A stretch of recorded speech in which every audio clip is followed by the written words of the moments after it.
साहित्य निधि में आज सुनिए वरिष्ठ कथाकार नासिरा शर्मा की लिखी हुई कहानी चिमगादड़ें। नासिरा शर्मा जी देश के अग्रगण्य साहित्यकारों में से एक हैं। प्रस्तुत है कहानी चिमगादड़ें। पास के क्लास से उठते शोर ने हुमैरा को दीवाना बना दिया था। गुस्से में पेश ताव तो पहले ही खा रही थी, ऊपर से केजी क्लास से उठती ये महीन नुकीली चीखों ने उसका पारा 7वें आसमान पर पहुंचा दिया था। तंग आकर सामने बैठी लड़की से हुमैरा ने कहा, कुलसूम, जाकर बच्चों को मना करो, कहना अभी तुम्हारी टीचर आ जाती है, तब तक चुप बैठो। आखिर कुछ बोलो तो मुन्नी, तुमने होमवर्क क्यों नहीं किया है? कुलसूम चली गई। हुमैरा ने दोबारा क्रोध को दबाते हुए प्रश्न किया। खामोशी। सिर्फ नाखून से डेस्क खुरचती रही मुन्नी। देखो, अगर मुझे सही बात नहीं बताओगी तो मैं भी तुम्हारी परेशानी नहीं समझ पाऊंगी। क्या सबक मुश्किल था? पर कहाँ पर समझ नहीं आया? शाबाश, बताओ तो जल्दी से। फिर खामोशी। देखो, तुम लोग कुल 20 लड़कियां हो मेरी क्लास में। उनमें से कितनी लड़कियां काम करती हैं? यही 4-5। ऐसी हालत में तुम लोग क्या करोगी? समझ नहीं पा रही हूँ। हुमैरा ने सिर दोनों हाथों से पकड़ लिया। पास की कक्षा से आता शोर बढ़ रहा था। बाजी, वहाँ दीनियात वाली उस्तानी जी तो बैठी हैं, कुलसूम ने आकर बताया। फिर क्यों इतना शोर हो रहा है? ठहरो, मैं अभी देख कर आती हूँ।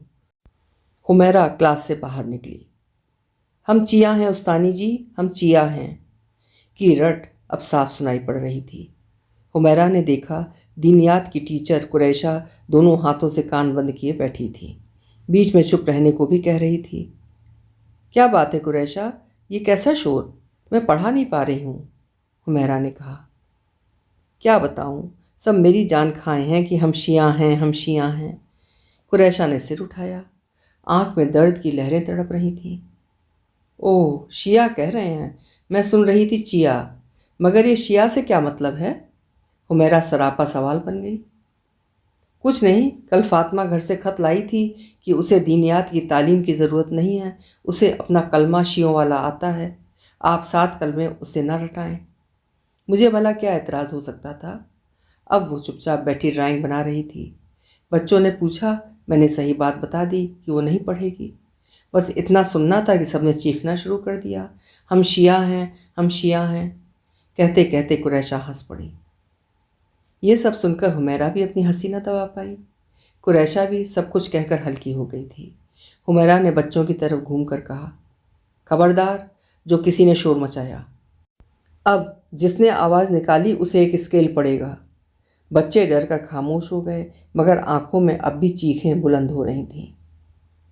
कल जो अपने घर से फातिमा की तरह खत लाएगा उसे ही छुट्टी मिलेगी। अभी वही पढ़ो जो उस्तानी जी पढ़ाती हैं, समझी? हुमैरा कहकर लौटी और पीछे से आवाज़ उभरी, पहला कलमा तैयब ला इलाहा इल्लल्लाह। क्लास से लौटकर फिर हुमैरा ने मुन्नी से वही सवाल दोहराया, हाँ कुछ तो बोलो, मैं कहाँ तक पूछती जाऊंगी? खामोशी। चलो प्रिंसिपल के पास चलते हैं, वहीं बात साफ हो जाएगी, कहकर हुमैरा खड़ी हो गई। बताते हैं, मुन्नी ने घबरा कर कहा। बताओ, हम कैसे काम करें? एक ढिबरी है ओका बाबू अपने पास रखत हैं, मुन्नी ने सिर झुकाए हुए कहा। वहीं तुम भी बैठ जाया करो। जगह कहाँ है? जहाँ अब्बा इस्त्री करत हैं, अम्मा वहीं पास में खाना पकाती हैं, फिर हमें भाई को भी खिलाना पड़ता है, नहीं तो वो माँ को रोटी नहीं सेके देता है। मुन्नी के लहजे में झुंझलाहट का दबा दबा सा पुट था। देखो मुन्नी, काम तो तुम्हें करना ही है, इसीलिए ऐसे वक्त में करो जब रोशनी हो, सूरज न डूबे। सुबह या शाम को कर लिया करो, समझी? इन बहानों से तुम पास होने से रही। जी, सुबह धुलाई लेकर माँ के साथ जाना पड़त है, शाम को छोटे भैया को संभालना पड़त है। पकड़ कर न रखो तो टब से भीगे कपड़े निकाल कर नाली में डालत है। माँ को मसाला नहीं लगाए देत है। मुन्नी के लहजे में बेबसी थी। फिर बोली, भैया को न खिलाओ तो अम्मा मरती हैं, कपड़े गिनवाने न जाओ तो अब्बा की गाली सुनो कि ये कौन सी पढ़ाई है जो सारे दिन के बाद रात को भी चलती है। काम नहीं होता है तो आप डांटती हैं, हम क्या करें? कहकर मुन्नी एकदम बच्चों की तरह जोर जोर से रोने लगी। हुमैरा के साथ सबके चेहरे का रंग एकाएक बदल गया। हुमैरा उठी और मुन्नी को चुप कराने लगी। उसके दिल में एक शिकायत भरा फीकापन भर गया। खामोशी से उसने किताबें उठाईं और क्लास से बाहर निकल गई। आज वो जरूर प्रिंसिपल से बात करेगी। उसे बड़ी उलझन महसूस हो रही थी। किसे पढ़ाओ और क्यों पढ़ाओ? ऐसी पढ़ाई से क्या फ़ायदा? यही सब सोचती हुई टीचर्स रूम में गई। वहाँ एक अलग तरह का शोर मचा हुआ था। कपड़ों की डिज़ाइन, कढ़ाई, स्वेटर के नमूने, सस्ती दुकानों के चर्चे, दूसरी घरेलू परेशानियों का जिक्र। वो सिर कुर्सी के पीछे डाल बैठ गई। हफ्ते भर बाद आज फिर गड़गड़ाहट के साथ झूमते बादल छा गए थे।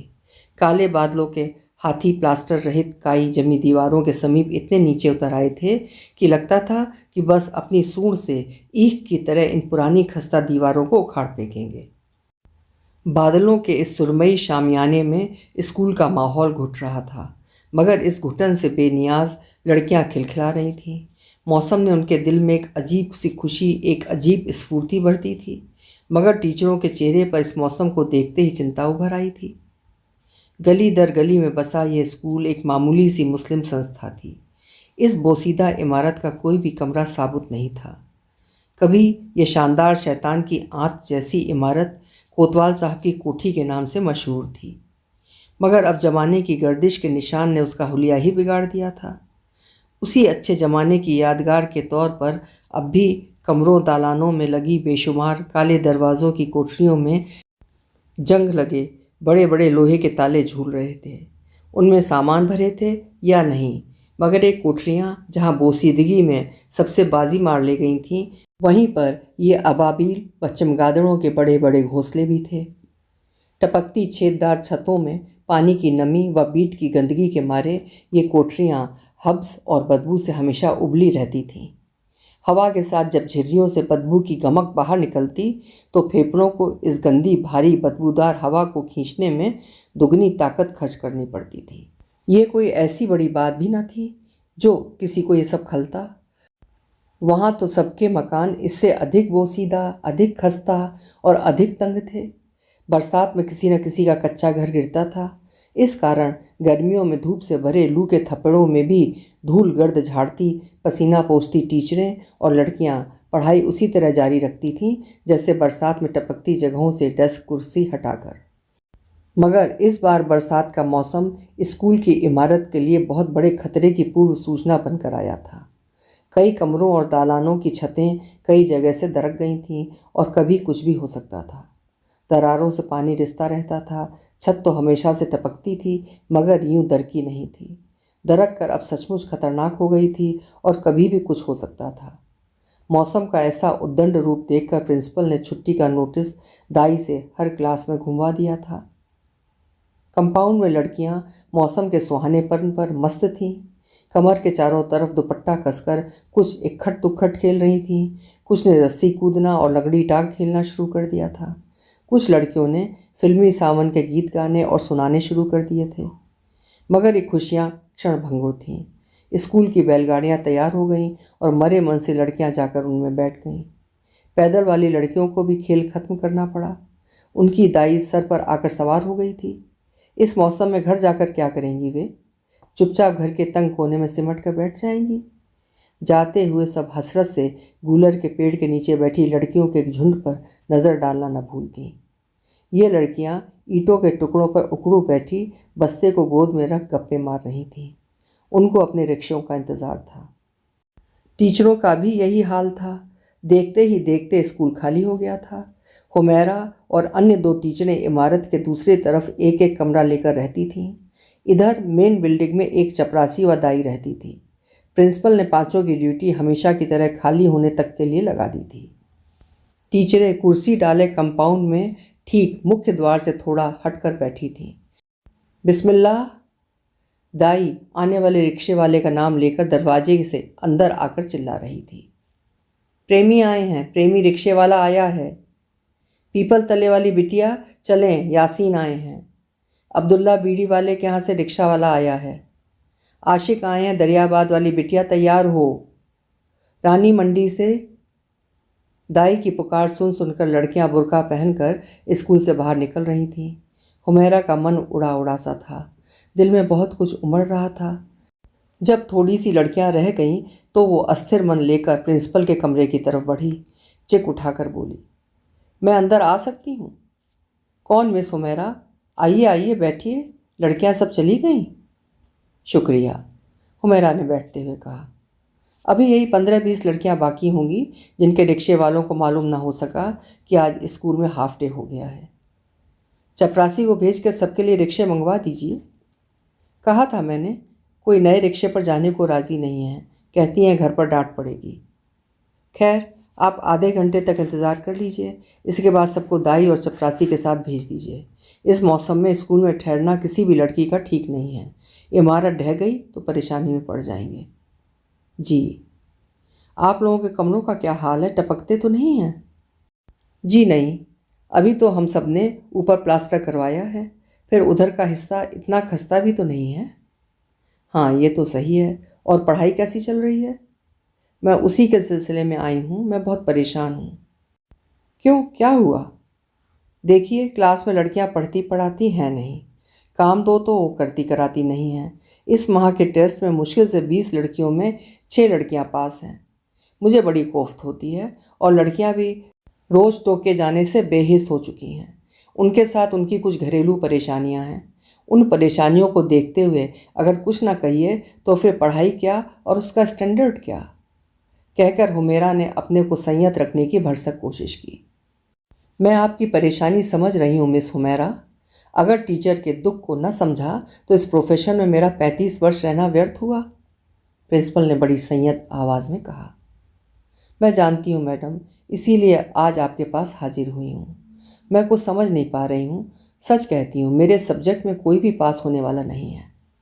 आप फेल तो किसी को ना कीजिएगा, प्रिंसिपल ने फैसलाकुन आवाज़ में कहा। जी? हुमैरा किंकरत विमूढ़ सी उस बूढ़ी प्रिंसिपल का मुंह तकने लगी, जिसका आदर स्कूल के सभी छोटे बड़े करते थे। मैं समझ रही हूँ आप जो पूछना चाह रही हैं, और ये एक अच्छी टीचर की जिम्मेदारी भी है, मगर हमें अपनी परेशानियों पर भी नज़र डालनी है थोड़ी देर के लिए। ज़िंदगी जैसी है उसे देखने की कोशिश करें।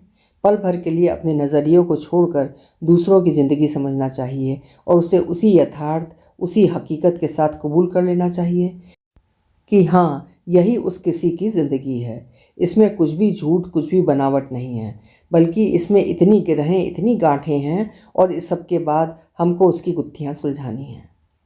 हुमैरा चुपचाप उनका मुंह ताक रही थी। जिनको 2 समय खाना नहीं मिलता है, जिनके घरों में सारे दिन की मेहनत मजदूरी के बाद रूखी सूखी रोटी पर ज़िंदगी गुजरती हो, वहाँ पढ़ाई का क्या काम? पढ़ाई उन्हें क्या देगी? मैं एक बात साफ बता दूं, इन घरानों से आई लड़कियां 5वें के बाद नहीं पढ़ेंगी। यही क्या कम है कि इन मामूली संस्था के जरिए उन घरों में तालीम की बुनियाद डाल रहे हैं जिनके घरों में पेट के अलावा कोई अन्य चीज़ वजूद नहीं रखती है। प्रिंसिपल ने कहा, यह ठीक है, मगर आप भी महज एक नज़रिए के बिना पर उन बच्चियों के समय का ध्यान नहीं रख रही हैं जो पढ़ने में अच्छी हैं, मेहनती हैं। उनका नुकसान होता है। हुमैरा ने उनका ध्यान उस ओर खींचा। आप नाहक अपने को परेशान कर रही हैं। फिर हंसकर बोली, मैं अपना नज़रिया, अपनी समझ किसी पर ज़बरदस्ती नहीं लाद रही हूँ। मैं तो बस मौजूदा स्थिति को एक दिशा देना चाहती हूँ जिससे सुचारू रूप से संस्था चल पड़े। जो बच्चियाँ मेहनती हैं, पढ़ती हैं, उनको पढ़ाइए, उन पर मेहनत कीजिए। उनके साथ बैठकर दूसरी बच्चियाँ भी कुछ ना कुछ सीखेंगी ही। उन्हें लेकर ना आप परेशान हो, ना उन्हें परेशान करें। इससे स्कूल की बदनामी होगी। हुमैरा उत्तेजित होकर बोली, फिर फौरन ही संभल कर कहने लगी, इसमें मेरी भी बदनामी है। आपको कौन बदनाम करने जा रहा है? मैं तो आपसे बड़ी दोस्ताना बातचीत कर रही हूँ। अब रहा स्कूल की बदनामी का सवाल, उसको मेरे ऊपर छोड़ दीजिए। मेरी ज़िंदगी, उसका लक्ष्य, मेरा घर और बच्चे, यही प्रोफेशन रहा है। उसे संभालना खूब जानती हूँ, मगर ये भी समझती हूँ बिना आप लोगों की मदद के मैं कुछ भी नहीं कर सकती हूँ। आपकी उम्र में मैं भी जज्बाती होकर सोचती थी। ईमानदारी और लगन के साथ यही एक परेशानी होती है कि लोग जोश में बहुत कम समय में सब कुछ बदल डालना चाहते हैं, सब कुछ अच्छा और बढ़िया कर लेना चाहते हैं, जो हकीकत में नामुमकिन है। हर कला रियाज चाहती है, समय चाहती है, हर जद्दोजहद का अपना एक बहाव होता है। जी। हुमैरा प्रभावित हो चुकी थी, समझ नहीं पा रही थी कि क्या जवाब दे। आप शायद तब नहीं थी जब कुछ साल पहले इस स्कूल में मुट्ठी भर लड़कियां थीं। ना कोई आस थी ना उम्मीद। साल 2 साल में कोई इसे यतीम खाना समझकर 100 सवा 100 का चेक काट कर दे देता था। वो भी इन रिश्ती दरारों के लिए नाकाफ़ी था। बालू से दरारें कहीं भरी जाती हैं। मैं तब थी नहीं, हुमैरा ने झेंपते हुए कहा। इसीलिए तो आपको बता रही हूँ, हम लोग क्या चाहते हैं और हकीकत क्या है, इसे आप समझ लें। इलाहाबाद जैसे शहर में अच्छे से अच्छे कॉन्वेंट स्कूल में अपने बच्चों को लोग भेजेंगे, ना कि इस गली दर गली में स्थित इस स्कूल में। हमारे यहाँ भी शरीफ घरानों की बच्चियाँ आती हैं जिनकी माली हालत हमसे भी बदतर है। वे भी शायद 2 वजहों से भेजते हैं। एक फ़ीस कम है और फिर यह एक मुस्लिम संस्था है जिसमें बदनामी का डर नहीं। दूसरे, थोड़ा बहुत पढ़ने के बाद लड़कियों की शादियाँ आसानी से होती हैं। ये पुराने ख्यालों के घराने नई तब्दीली पसंद नहीं करते हैं। अगर ये मजबूरी ना हो तो शायद वो लड़कियों को आज स्कूल भेजें भी ना। जी, ये तो ठीक है। इन घरानों से माली मदद की उम्मीद रखना पानी से मक्खन निकालने की तरह बेकार कोशिश है। फिर ये स्कूल जहाँ पर कायम है वो शहर का सबसे पिछड़ा गरीब मुसलमानों का इलाका है। कभी यहाँ का भी कोई नक्शा होगा। ये खस्ता इमारतें इस बात का सबूत हैं। मगर अब जो हालत है वो हमारे सामने है। इस माहौल को हमें तालीम में बदलना है। इस तबके को इस संस्था के जरिए आगे बढ़ाना है, ऊपर उठाना है। जी, वो तो है, हुमैरा ने धीरे से कहा। आप माने, मगर मुझे महसूस होता है कि हम एक तीर से 2 शिकार खेलने जा रहे हैं। उन घरानों की लड़कियों को स्कूल में दाखिला दे रहे हैं जिनकी न कभी हिम्मत पड़ती, न कभी उन्हें पढ़ाई का ध्यान ही आता। दूसरे, हर साल बढ़ती लड़कियों की गिनती से स्कूल मशहूर होगा और हम कोई ना कोई गवर्नमेंट एड लेने के काबिल हो सकते हैं। कल पर नज़र रखिए और उस पर भरोसा करना सीखिए। मैंने इतनी सारी बातें इतनी गहराई से नहीं सोची थी। हुमैरा का चेहरा तमतमा उठा। मैंने बड़ी परेशानी उठाई है, घर घर गई, टीचरें भी मेरे साथ थीं। बड़ी मुश्किल से वे तैयार हुए। उनकी परेशानियां दूसरी थीं। उनका कहना था, साहब काम का बहुत हरज होगा, अभी तो ये हमारा हाथ बटाते हैं, वहाँ निठल्ले बैठे कुर्सी तोड़ेंगे। फिर मसला फ़ीस का भी था। 5 रुपया भी लड़कियों पर इन्हें खर्च करना अखरता था, क्योंकि तालीम की ओर ना उनका ध्यान है ना उससे प्यार। कौड़ी कौड़ी बचा करके फ़ीस जमा कहाँ से करते। फिर माओं को डर था पढ़ लिख कर लड़कियों की शादियों में अड़चन पड़ेगी। आपकी तरह कई अन्य टीचरों की भी शिकायतें हैं कि लड़कियां बेहुदा बातें करती हैं, बात बात पर गालियां बकती हैं। मैंने उन्हें समझाया। कुजड़े, कसाई, धोबी, सब्जी वालों के बच्चों ने आंखें खोलते ही गालियों का आमोख्ता पढ़ा है। प्यार, गुस्सा, सारी भावनाओं को व्यक्त करने वाली उनकी वाहिद अभिव्यक्ति यही गालियां हैं, जिसका खजाना सीने दर सीने बपौती में उन्हें मिलता है। आखिर हम उनसे इतनी सारी उम्मीदें एक साथ क्यों बांध लेते हैं? अपनी वैल्यूज़ उन पर ज़बरदस्ती लादना कहाँ की अक्लमंदी है? उन्हें समझकर, उनके धरातल पर उतरकर, उनके पास जाकर उन्हें सीढ़ी दर सीढ़ी ऊपर लाना ही मैं अधिक उचित समझती हूँ। हम भी तो एक लंबे सफ़र के बाद इस मंजिल पर पहुँचे हैं। हमें अपने से उम्मीद बांधना सीखना चाहिए कि वास्तव में हम कितना और किस हद तक दूसरों के लिए कर सकते हैं, दूसरों को दे सकते हैं। दूसरों से उम्मीद बांधना तो बड़ी मामूली बात है। यह काम हर कोई कर सकता है। हुमैरा का चेहरा लज्जा, दुखी, खुशी, आशा से मिलजुल कर लाल भभूका हो गया था। मन से इस कमज़ोर छड़ी जैसी औरत के लिए आदर का समुद्र ठाठे मार रहा था। दाई ने चिक हटाते हुए कहा, साहब आपका रिक्शा आया है। प्रिंसिपल मिस गोवा ने रजिस्टर बंद किया, चाबियों का गुच्छा उठाया, छतरी ली और हुमैरा से चलते चलते बोली, आप मेहनत से पढ़ाइए। ज़िंदगी की सख्त ज़मीन को पूरी तरह महसूस करके तब उसकी खुदाई उचित रूप से करना सीखिए, फिर बोवाई। फसल लहलाने पर हमारे ही खलियान अनाज के अंबारों से उबलेंगे। फिज़ा में बोई फसल सिर्फ एक बादल का टुकड़ा होती है जो हवा के रुख पर बिना पानी बरसाए गुजर जाती है या फिर वहीं घुल जाती है। उसका कोई वजूद बाकी नहीं रह जाता है। ये केवल एक दिमागी कलाबाजी होती है। मैं बहुत शर्मिंदा हूँ मैडम, और साथ ही बहुत खुश। आपसे बातें करके इस प्रोफेशन के बारे में मैं ज़्यादा जिम्मेदारी महसूस कर रही हूँ। मुझे आपके ख्यालातों से जो ताकत मिली है वो क्या बताऊँ। काश मैं भी इस तरह की बन सकती। मुझे खुशी है आपने खुलकर मुझसे बातें की। अगर हम अपने देश के इस वर्ग के माथे पर बरसों से लटका जंग का ताला नहीं खोलेंगे तो कौन खोलेगा ये? अपने ही लोग हैं, अपने ही देशवासी, ये गैर नहीं हैं जिन पर हम नाक सिकोड़ कर पास से गुजर जाएं। जी, अब आपको मेरी तरफ से कोई शिकायत सुनने को नहीं मिलेगी, बल्कि मैं खुद आपका दाहिना हाथ बनूंगी, हुमैरा ने बड़े जज्बाती अंदाज से कहा। 2 दिन बाद इन्हीं सब समस्याओं को लेकर मीटिंग बुलाई है, बाकी वहाँ पर डिस्कस करेंगे। आप भी अपनी क्लास की मेहनती ज़हीन लड़कियों में ये जज्बा पैदा करें कि वे अपने से कमज़ोर लड़कियों से दोस्ती करें और उन्हें प्यार और मित्रता से कुछ सिखाएं, उन्हें कुछ अपना दें और उनसे खुद कुछ सीखें। प्रिंसिपल चली गई। स्कूल खाली हो गया। बारिश की ज़ोरदार झड़ी लग गई। हुमैरा अपने कमरे में पहुंची। सुबह की पकाई सब्जी और रोटी निकाली, अचार की शीशी खोली। एकदम से एक ख्याल गुजरा, सच तो है हमारी किताबों में दिए गए विचार और संस्कार और असली ज़िंदगी के उतार चढ़ाव की कठिनाइयों में कितना फ़र्क है। ऐसा क्यों है? शायद तभी हम में से अधिकतर लोग ज़िंदगी के धरातल पर हार जाते हैं। मैं ही अभी तक कितनी पे पर दस्तखत करती हूँ और उसका आधा रुपया मुझे मिलता है। दूसरा रास्ता भी कौन सा है? मगर मैंने अपने हालात, अपनी मजबूरियों से समझौता कर लिया है, लेकिन दूसरों की मजबूरी न समझने की जिद भी कर रखी थी। हम सचमुच सिर्फ अपने में डूबे रहते हैं। रात भर टूट कर बारिश होती रही। लग रहा था आसमान में छेद हो गया है। हुमैरा डरी सहमी इमारत के बाहरी हिस्से के गिरने के इंतज़ार में सुबह तक बैठी रही। प्रिंसिपल की लगन, टीचरों का सहयोग, लड़कियों की मेहनत ने स्कूल का रंग बदल डाला था। 2 साल में कई 100 लड़कियां बढ़ गई थीं। नई टीचरें बढ़ीं, बोर्ड का नतीजा अच्छा आया, इमारत की मरम्मत हुई। वो संघर्ष में दौर गुजर गया। अब नदी पहाड़ से उतरकर समतल मैदान में बह रही थी। स्कूल में ललित कला का दौर चल पड़ा। पहले हर मास डिबेट रखा गया, फिर कथा लेखन, फिर चित्र प्रतियोगिता, ड्रामा और 2 वर्ष बाद ड्रामे के साथ छोटे छोटे लोकगीत व लोक नृत्य भी रखे जाने लगे थे। किसी ने ना उंगली उठाई ना एतराज़ किया। सब स्कूल की उन्नति से खुश थे। मगर फंड की कमी अभी भी थी।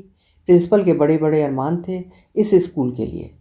पुराने हिस्सों को गिराकर नए कमरे बनवाना, धूप और बारिश की बौछार आने वाले दालानों में पर्दे लगाना, अच्छे आरामदेह फर्नीचर बनवाना, लाइब्रेरी के लिए ढेर सारी उपयोगी पुस्तकें खरीदना, 15 अगस्त व 26 जनवरी पर मिठाई बांटना। जो लोग स्कूल को 500 या 1000 का चेक देते, उनकी प्रशंसा में प्रिंसिपल ज़मीन आसमान के कुलाबे मिला देती। उनका शुक्रिया हर छोटे बड़े फंक्शन में करती। फिर किसी बड़े अच्छे फंक्शन में उनसे पुरस्कार वितरण कराती। उससे पहले उनके गले में फूलों की भारी माला डाली जाती और प्रिंसिपल ऐसे जोश भरे अंदाज में बोलती और उनके योगदान की चर्चा करती कि लोगों में एक अजीब तड़प भर देती थी। इससे ये फल मिला कि फंड में काफ़ी रुपया जमा हो गया और खस्ता इमारत के लिए भविष्य में बड़ी अच्छी आशाएं बंध गईं। स्कूल के साथ इस मोहल्ले में भी बड़ी तब्दीलियां आईं। जैसे 1-2 कॉपी किताबों की दुकानें खुल गईं, आसपास की दुकानें सलीके से सजाई जातीं। दुकानदार भी तेल बहाता, चिपकी कंघी करके साफ सुथरा रहने की कोशिश करने लगे थे। गाली गलौज की बारिशें कम होती, आपस में थोड़ा विनम्र होकर बातें करने लगे थे। एक डॉक्टर भी बैठने लगे थे।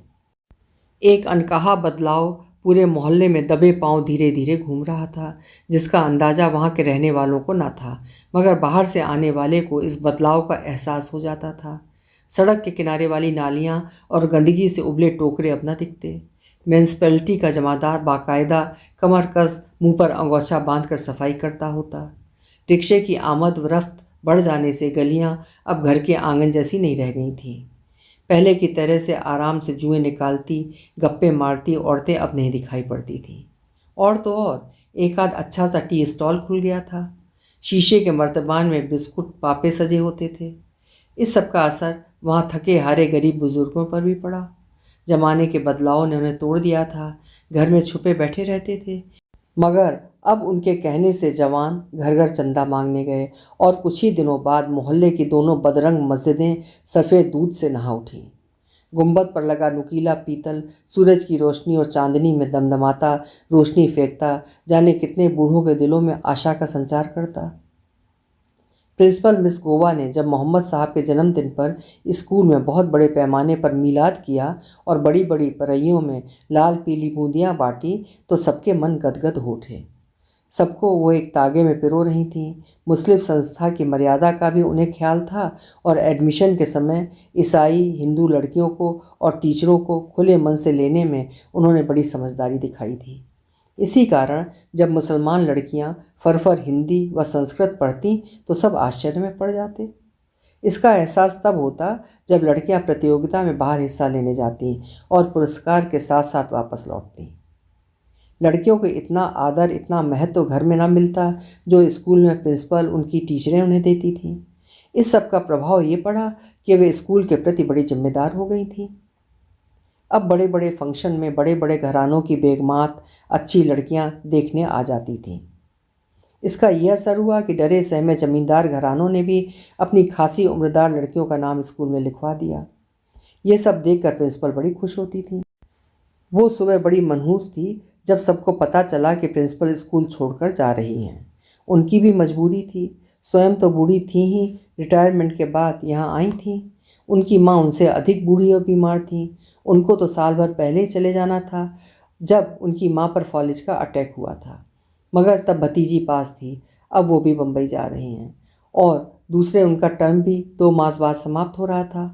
जाना तो उन्हें वैसे भी पड़ता, तब शायद स्कूल की बेड़ियाँ उन्हें बांध लेती, न जाने देती।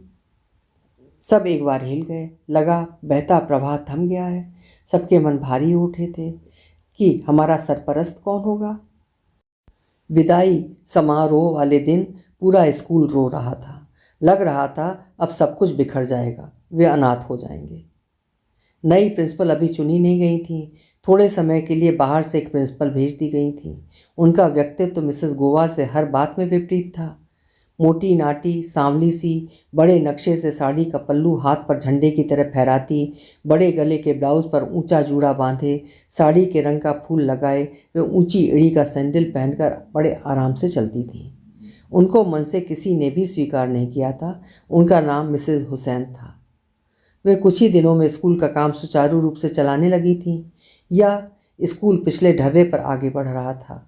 कहना कठिन था क्योंकि उनका विश्वास निजी संबंधों पर अधिक था। हमेशा ऑफिस में दरबार लगा रहता, गप्पे मारती, दूसरों की तारीफों के पुल बांधती वे मस्त थीं।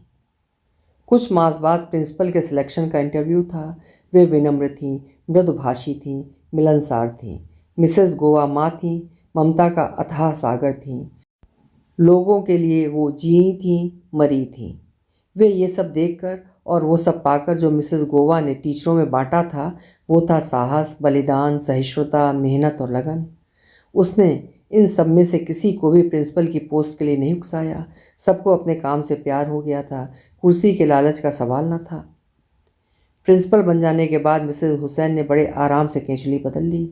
अब वे पूरी प्रिंसिपल वाले दबदबे से रहती, मगर बैठकबाजी का चस्का न छोड़ पाईं। बातों की रौ में बड़े बड़े वायदे कर जाती, मगर मीटिंग में वो अन्य मौक़ों पर साफ मुकर जाती। इससे टीचरें पहले घबराईं, सकपकाईं, फिर उन्हें सदमा लगा और बाद में उनके स्वभाव से परिचित हो गईं तो दूर दूर रहने लगीं। खुशहाल घरों की लड़कियों को जब तब वे स्लीवलेस और कसी जंपरें पहनने पर वे डांटने लगी थीं। वे बड़े बड़े भाषण देती। मैं तुम लोगों के कपड़ों पर हल्दी के दाग, हाथों पर मेहनत के गड्ढे देखना चाहती हूँ, ताकि मुझे एहसास हो कि लड़कियाँ केवल किताब ही नहीं पाक विद्या भी जानती हैं। लड़कियाँ उनके तेज़ नुकीले क्यूटेक्स से लाल नाखून देखकर चुप रह जाती। स्कूल में अधिकतर लड़कियाँ मेहनतकश घरों से आई थीं। उनके लिए साफ सुथरा रहना महत्व की बात थी, न कि गंदा रहना। उनके कानों में मिसेस गोवा के शब्द गूंजते। गरीबी बुरी चीज़ नहीं है, वो मेहनत से दूर की जा सकती है, पर गंदगी वो तो लानत से कम नहीं है। कपड़े फटे हों, पैबंद लगे हों, मगर साफ सुथरे रहने चाहिए। 6 मास भी नहीं गुजरने पाए थे कि स्कूल में असंतोष की भावना फैलने लगी थी। उनका दाखिला क्योंकि पिछले दरवाजे से हुआ था, उस पर से उनका ये व्यवहार देखकर टीचरें कोड़ने लगी थी। जो कुछ भी उन्हें मिसेस गोवा ने पिछले सालों में दिया था, उसका अब कोई मूल्य नहीं रह गया था। वे सब बातें अब व्यवहारिक रूप से परिवर्तित हो रही थीं। मिसेस हुसैन व्यवहार कुशल थीं, चापलूसी, खुशामद, तारीफ, मक्कारी उन्हें पसंद थी। ये सारी कमजोरियां कुछ ही टीचरें जानती थीं, ऐसा नहीं था। अगर बाकी टीचरें समझती भी होंगी तो अब वो बनावटी ज़िंदगी उनके किसी काम की नहीं रह गई थी, क्योंकि जो बीज उनके मन में मिसेस गोवा ने बोया था उसने वृक्ष का रूप धर लिया था। अब एकाएक आम के पेड़ में इमली कैसे फलने लगे। 6 मास मिसेस हुसैन इलाहाबाद में रहती, 6 मास देश के बाहर पति के पास। वे स्वभाव से लालची भी थीं, इसलिए वो कुछ भी छोड़ना पाप समझती थीं और सब कुछ लीप पोत कर वो अपना नाम करना धर्म समझती थीं। उनका विश्वास केवल सस्ते मनोरंजन पर ही न था, बल्कि सस्ती प्रसिद्धि पर भी था। सो आए दिन नए नए शोशे छोड़ती रहती। 6 मास बाद जब वे मिडिल ईस्ट के सफ़र से लौटी तो नायलॉन की रंगीन फूलदार साड़ी बांधे, उससे मैचिंग ट्विन कार्डिगन पहने, धूप में कुर्सी डाले अपने बच्चों का स्वेटर बुनती रहती और जब तब रिपोर्टाज के रूप में अपने यात्रा के संस्मरण सुनाती, जो लड़कियों के काम का ना होता, न उनके पल्ले पड़ता। जैसे इस्लाम का सही रूप भारत में है, अरब में नहीं। हिंदुस्तानी औरत औरत है, वहाँ स्वतंत्रता है, बेबाकी है, वगैरह वगैरह। इन सारी बातों का नतीजा ये निकला कि स्कूल में नमाज का पीरियड शुरू हो गया। लड़कियां नमाज पढ़ती थीं, कुछ ना पढ़ती थीं, पर घर से लाई सिलाई, कढ़ाई या खत या फिर छूटे होमवर्क बैठी करती होती। मगर जाने कहाँ से 5-6 लड़कियों का एक ग्रुप क्लास क्लास में आकर बैठी लड़कियों को फटकार बताता, उन्हें शर्म दिलाता। कुछ लड़कियां रौब में आ गईं, जो ना आईं उन्हें वे लोग बड़ी घृणा से देखती थीं। फिर जाने कहाँ से इस मामले में सुन्नी शिया आ गया। सुन्नी लड़कियों ने कटाक्ष किया, भाई इनका क्या, ये तो इकट्ठा कभी भी पढ़ लेंगी, नमाज रात को या सुबह, मगर हम तो 5 वक्त खुदा के शुक्राने में सिजदे में गिरते हैं। पहले बात टाली गई, फिर मजाक में उड़ाई गई, फिर कटाक्ष का जवाब कटु वचनों में और फिर खुलकर उसका आदान प्रदान चल निकला। नमाज पढ़ने पढ़ाने वाली धार्मिक विचारों वाली लड़कियां प्रिंसिपल की मुंह चढ़ी थीं। उन्होंने एक आध पोस्टर लिखकर लगा दिया, मुसलमानों नमाज पढ़ो वरना तबाह हो जाओगे। इससे पहले कि तुम्हारी नमाज जनाजा पढ़ी जाए तुम सिजदे में झुक जाओ। मिसेस हुसैन का व्यवहार ठीक उस मंदिर और मस्जिद पर लगे लाउड स्पीकर जैसा था जो लोगों की शांति भंग करता है। बिना कुछ समझे, बिना कुछ महसूस किए अखंड पाठ और अजान के रूप में अपनी आवाज़ की गरिमा बनाए रखता है। धर्म एक निजी निधि है, उसका निवास दिल में है। वो एक निजी विश्वास के क्रम का एक ऐसा सिलसिला है जो आत्मा में आस्था और श्रद्धा के रूप में खून जैसा दौड़ता है। उसके लिए ये शोर, मगर उन्हें कौन समझाता। वो तो ज़बरदस्ती लोगों के दिमाग में डालना चाह रही थी कि वे मिसेस गोवा से कहीं अधिक अच्छी प्रिंसिपल हैं और धर्म की आड़ में वो सारे शिकार खेल सकती थीं, क्योंकि उन्हें पता था कि मध्यम व निम्न वर्ग की संपत्ति धर्म ही होती है। मिसेस गोवा जहाँ घर घर जाकर दलित वर्ग के लोगों को स्कूल भेजने के लिए उकसाती थीं, बढ़ावा देती थीं, वहाँ मिसेस हुसैन इस ओर से एकदम उदासीन थीं। उनका कहना था कि वो क्वालिटी पर विश्वास करती हैं, क्वांटिटी पर नहीं। ये बात चाहे दूसरी हो कि उनकी आंखों का पैमाना अन्य से भिन्न होता था। इसी तंग नज़री में उनके समीप कुछ लड़कियों और टीचरों का घेरा बन गया था। वो किसी और को मुँह न लगाती थी। इससे पूरे स्कूल में एक असंतोष की भावना व्याप्त थी। जिन लड़कियों को इतनी मान मर्यादा मिली हुई थी उन्हें अब कोई पूछता न था। इससे स्कूल की एकता का धागा कमज़ोर पड़ने लगा था। स्कूल एक नई करवट ले रहा था। इस बेचैनी को सब महसूस कर रहे थे, मगर देख नहीं पा रहे थे कि नदी का बहाव कहाँ बट रहा है। देखते भी कहाँ से। उनकी लच्छेदार बड़ी बड़ी बातों ने सब कुछ ढांप लिया था। सब कुछ धुंधलाया, कोहरे में डूबा, अस्पष्ट सा नजर आने लगा था। पुराने फंड से नई इमारत बन गई। नक्शा मिसेस गोवा के सामने ही पास हो गया था। कुछ नए फर्नीचर आ गए थे। अब केजी क्लास के बच्चों को छोड़कर कोई भी टाट पर न बैठता था। ये सब 4 साल पहले के संघर्ष का नतीजा था, पर आने वाले कल के लिए तो कोई संघर्ष की तैयारी नहीं है। पर कौन कहे। वार्षिक मिलाद होने वाला था। कुछ खुसर फुसर सुनाई पड़ी। वाह, ये मुस्लिम स्कूल है, सुन्नी नहीं।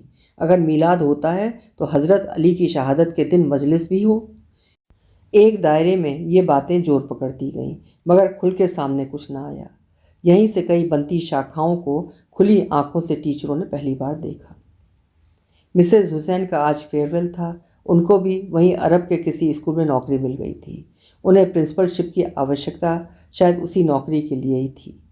सो माथे पर उनके नाम का टीका लगाए 3 साल तक अपने फ़ायदे के लिए स्कूल को खंडहर में बदल कर अब जा रही थीं।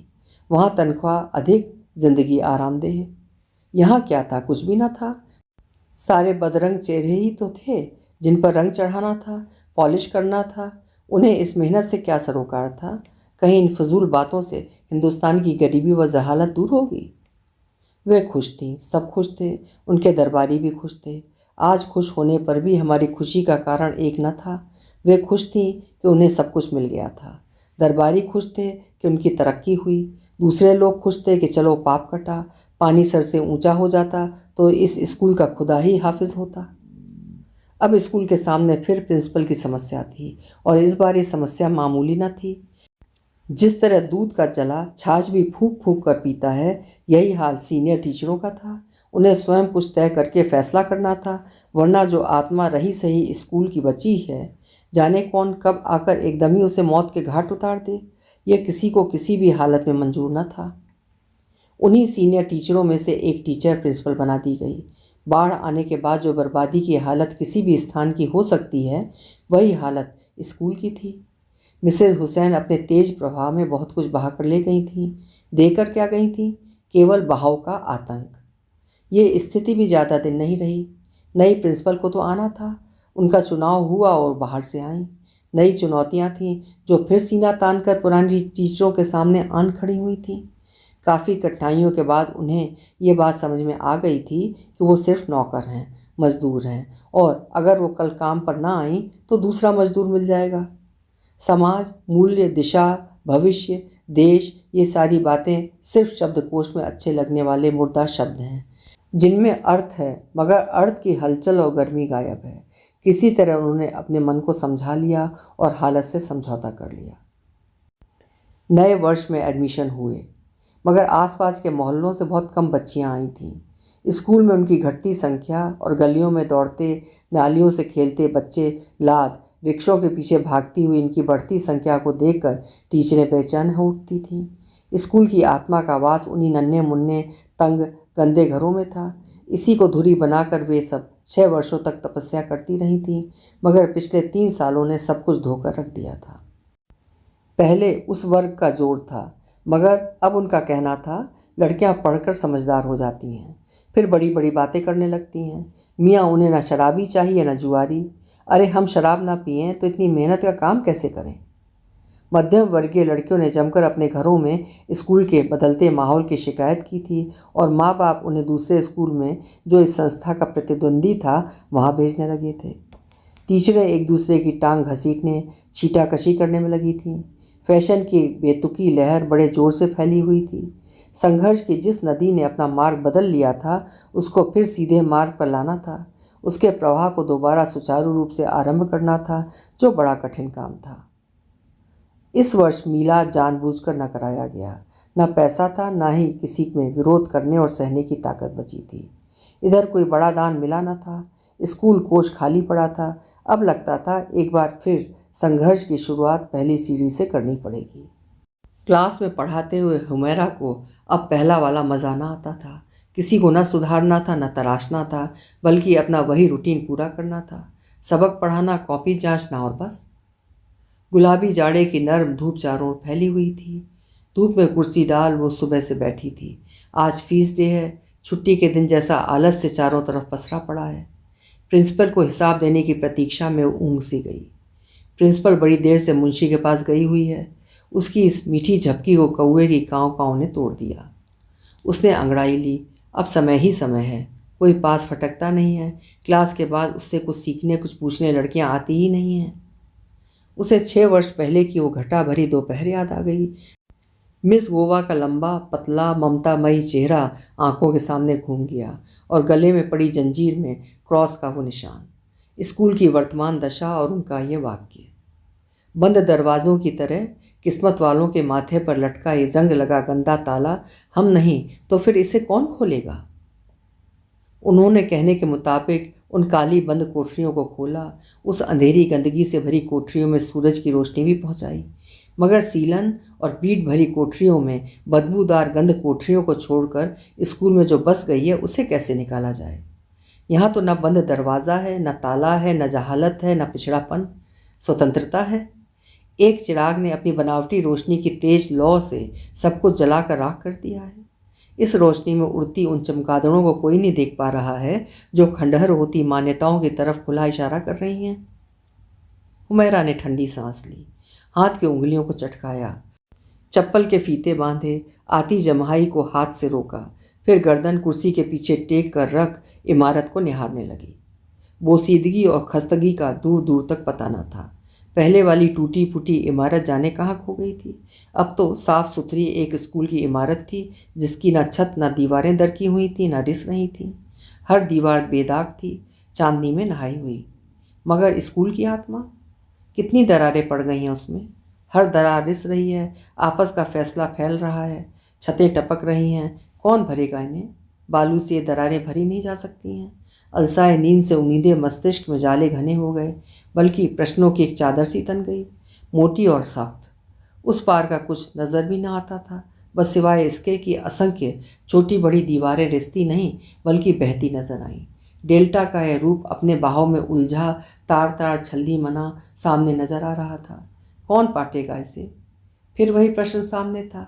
उत्तेजना से वो खड़ी हो गई, रजिस्टर उठाया, उसे बगल में दबाया, पर्स पकड़ा और प्रिंसिपल के कमरे की तरफ चल पड़ी। कदम बड़े संयत, बड़े ठहरे, बड़े सधे अंदाज में पड़ रहे थे। ये बहती दरारों का वजूद कब तक रहेगा हमारे समाज में? हमारे बीच में बढ़ते फासलों की ये दरारें खंदक बन बन कर हमें अपने बचाव के लिए, दूसरों पर तीर फेंकने के लिए कब तक उकसाती रहेंगी? आखिर कब तक? कब कोई आएगा और इन जाले की मोटी तह हटने लगी। दूसरों से उम्मीद बांधना कितना आसान है, और अपने से? पल भर के लिए जमीन ने उसके कदम जकड़ लिए। सारा बोझ एकाएक मानो उसके सिर से उतर गया। कदम फिर हरकत में आ गए। अब उसकी जुबान दूसरी थी। कोई क्यों, मैं इन दरारों को पाटूंगी। इस बहाव को रोकने के लिए चाहे मुझे शिला ही क्यों ना बन जाना पड़े। जिस समाज में संघर्ष का रूप केवल व्यक्तिगत लड़ाई तक सीमित हो चुका हो, वहाँ पर शिला कहीं बेजान समझकर लुढ़का न दी जाए।